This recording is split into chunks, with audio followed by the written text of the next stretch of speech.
मित्रों,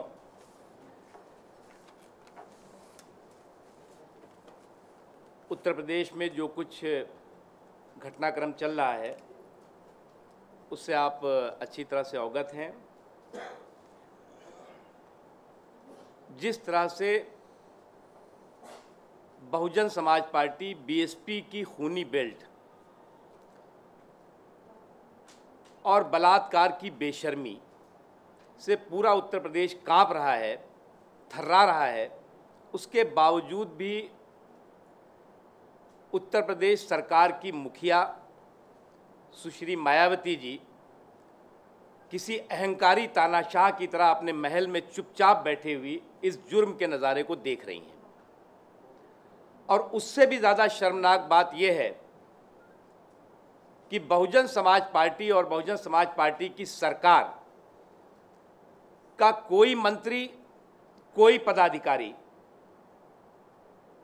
मुख्यमंत्री की बात दूर, लोगों के सामने, मीडिया के सामने आकर के इस पूरे के पूरे शर्मनाक जुर्म के, अपराध के प्रकरण पर बोलना नहीं चाहता। अपराध की हिस्ट्री शीटर सरकार के कुछ मिस्ट्री शीटर अधिकारी ज़रूर लोगों के सामने आ रहे हैं। ये पहली इस देश के लोकतंत्र के इतिहास की घटना होगी जब एक चुनी हुई सरकार की मुखिया, उसकी पार्टी और उस सरकार के मंत्री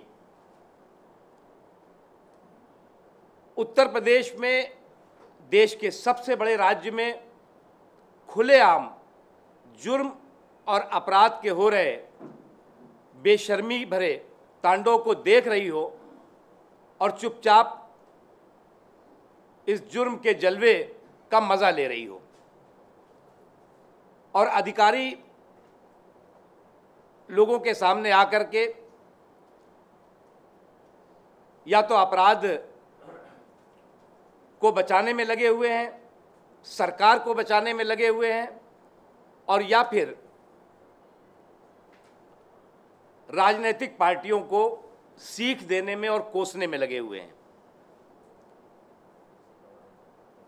ये पहला मौका होगा जब आईएएस और आईपीएस अधिकारी बहुजन समाज पार्टी के विधायकों और मंत्रियों को पार्टी से निकालने और मंत्रिमंडल से हटाने की घोषणा कर रहे हों। ये कौन सा इस देश की संवैधानिक व्यवस्था है, लोकतांत्रिक व्यवस्था है, पता नहीं। और उससे भी ज़्यादा चौंकाने वाली बात यह है कि कांग्रेस पार्टी और उसकी केंद्र सरकार जो उत्तर प्रदेश के खेत खलिहानों में, गांव गरीब के झोपड़ी में अपने युवराज का फोटो सेशन कराने में अभी तक व्यस्त थी, वो इस पूरे के पूरे शर्मनाक और दुखद घटनाक्रम पर खामोश है। किसी भी छोटे से छोटे राज्य में अगर कोई घटना हो जाती है तो पूरी केंद्र सरकार और उसका अमला चौतरफा शोर मचाने लगता है। और लगातार उत्तर प्रदेश में एक के बाद एक जुर्म की घटनाएं, एक के बाद एक लूट की घटनाएं, अपराध की घटनाएं हो रही हैं, और उसके बावजूद भी केंद्र सरकार हाथ में हाथ रखे बैठी हुई इस पूरे के पूरे नज़ारे का आनंद ले रही है।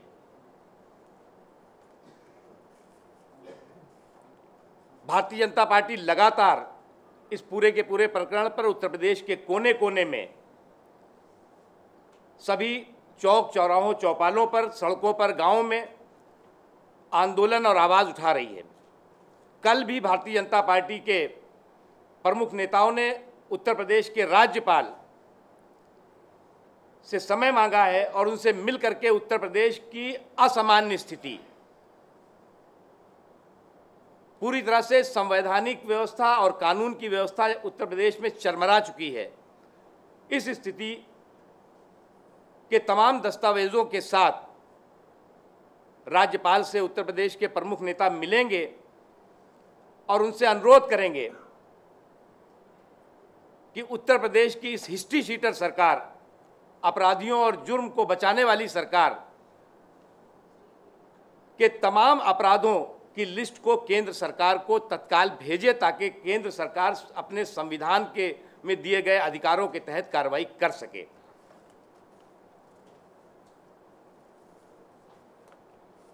उसके साथ ही एक महत्वपूर्ण बात है, जिस तरह से कुछ उत्तर प्रदेश के वरिष्ठ अधिकारी बहुजन समाज पार्टी के चपरासी की तरह व्यवहार कर रहे हैं, वो अपने आप में एक बहुत खतरनाक स्थिति है। हम चुनाव आयोग, क्योंकि चुनाव भी कुछ ही महीनों में उत्तर प्रदेश में होने वाला है, और हमारी जानकारी के हिसाब से वोटर लिस्ट से लेकर के बूथों के फेरबदल तक के काम में ये अधिकारी नीचे के अधिकारियों को अलग अलग तरह से निर्देश दे रहे हैं। इस संबंध में हम चुनाव आयोग से भी मिलने वाले हैं। हमारी चुनाव आयोग से मांग होगी कि उत्तर प्रदेश के चुनावों की प्रक्रिया पर अभी से वो आदर्श चुनाव आचार संहिता या चुनाव की घोषणा का इंतजार किए बिना अभी से इस जुर्म के प्रदेश में और जुर्म के राज में कुछ भी कभी भी हो सकता है, इसलिए उस पर नज़र रखें और इस हिस्ट्री शीटर सरकार के मिस्ट्री शीटर जो ऑफिसर्स हैं उनको चुनाव के काम से पटड़ी पार करें, क्योंकि ऐसे हिस्ट्री शीटर्स का उत्तर प्रदेश में निष्पक्ष और स्वतंत्र चुनाव की प्रक्रिया रहते हुए कराना बहुत मुश्किल काम है।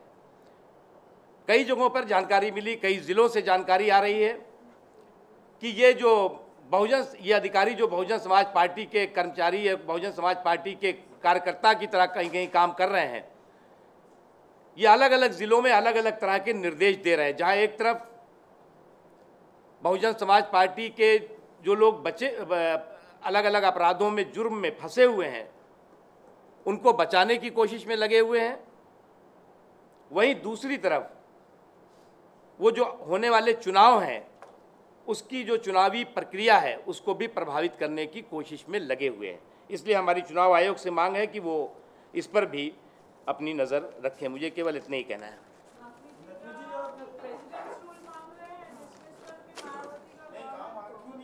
उत्तर प्रदेश में आज जो परिस्थितियां हैं वो असामान्य स्थिति है।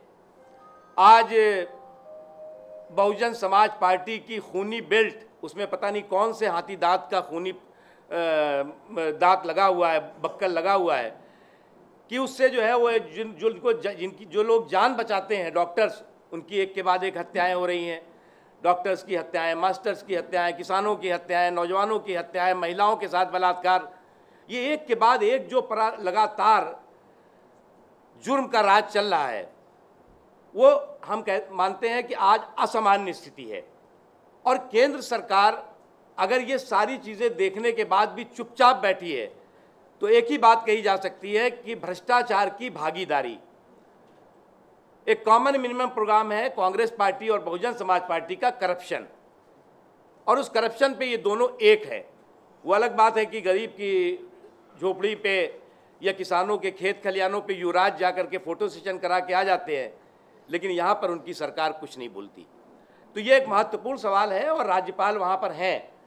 हमारे प्रदेश के प्रतिनिधि कई बार राज्यपाल को वहाँ की स्थिति, वहाँ के करप्शन की स्थिति, वहाँ के जुर्म की स्थिति, वहाँ पर कानून व्यवस्था की ध्वस्त हुई हालात की स्थिति से अवगत करा चुके हैं।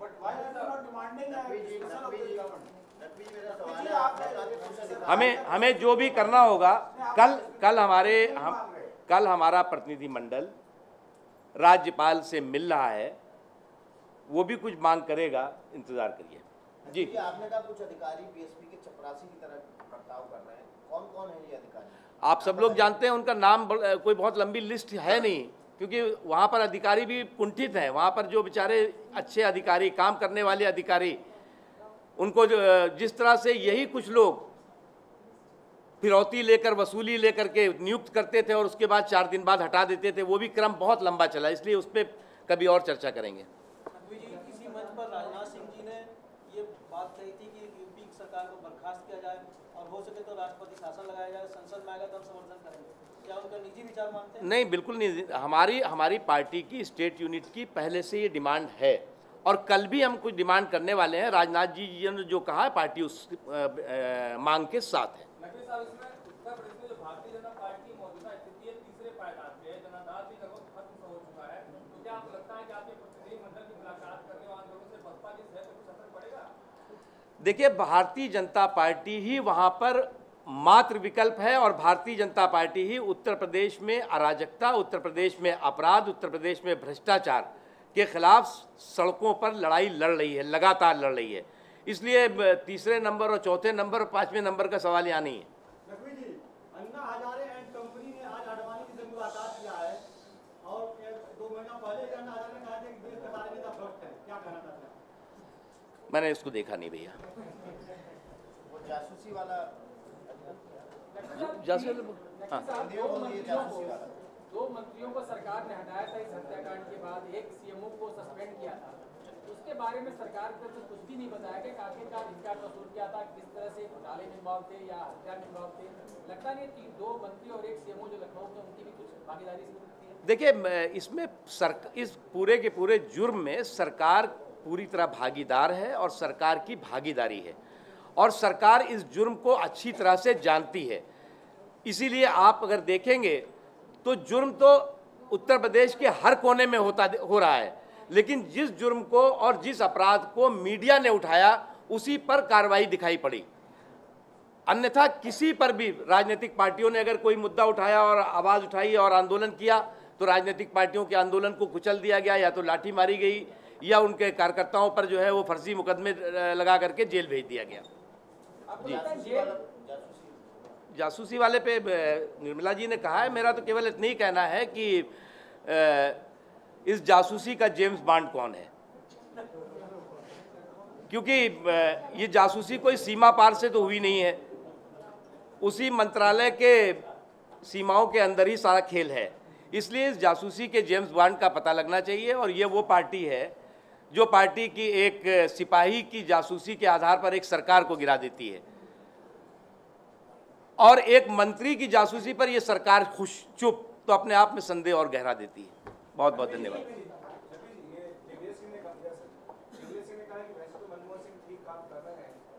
राहुल गांधी में वो तमाम क्षमता है जिससे कि वो प्रधानमंत्री बन सकते हैं और देश को एक युवा प्रधानमंत्री की भी जरूरत है, तो इसका क्या मतलब निकाला जाए? क्या अब मैं तो उनका मतलब ही आज तक नहीं समझ पाया। कभी वो कहते हैं जी हम 1 साल के अंदर राहुल गांधी जी को दूल्हा बनाना चाहते हैं, फिर कहते हैं कि जी हम प्रधानमंत्री बनाना चाहते हैं। पहले वो ये तय कर लें कि बनाना क्या चाहते हैं। जेल के अंदर सचान की हत्या हुई, ऐसी बात आई कि हत्या हो सकती है। जेल के अंदर अगर किसी अधिकारी की हत्या हुई तो आपको लगता है साधारण मंत्री या साधारण अधिकारी का हाथ होगा या फिर सीधे तौर पर प्रदेश के जो मुख्यमंत्री हैं उनकी भी कहीं न कहीं? मैं मानता हूं कि इन तमाम अपराधों के तार उत्तर प्रदेश की सरकार और उत्तर प्रदेश की मुख्यमंत्री के साथ सीधे जुड़े हुए हैं। इसका ये मेरा आरोप ही नहीं है, बिल्कुल ये तमाम प्रमाण इस बात को साबित करते हैं। कर्नाटक में श्री कुमार स्वामी ने कहा है कि हैदराबाद और बंगलौर नागपुर से जो बीजेपी वरिष्ठ नेता हैं वो भ्रष्टाचार वहाँ हो रहा है, उसमें शामिल है। उन्होंने जवाब मांगा। अब बस हो गया, इस पे बहुत धन्यवाद।